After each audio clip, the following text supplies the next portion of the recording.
Well, with the climate change conference in Madrid underway at the moment, today we saw the release of the annual Climate Change Performance Index, an index that tracks the climate change action of the 60 biggest nations in the world. And today Australia has come dead last on climate change policy. Scott Morrison's performance on climate policy ranks below Donald Trump's and is lower than even Tony Abbott ever achieved.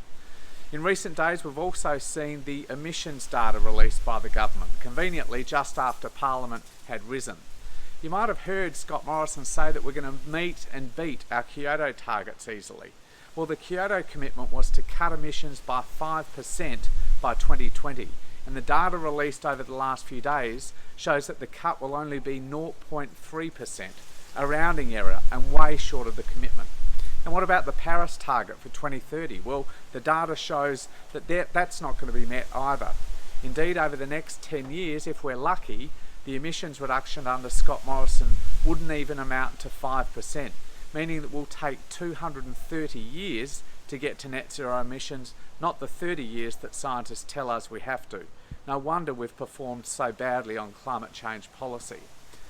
And all of this around us, we see the impacts of climate change. A hotter, drier climate, driving drought and driving terrible bushfires. But while we see that evidence, in Canberra all we see is denial, inaction and spin. Australia deserves better. Our children and our grandchildren deserve better.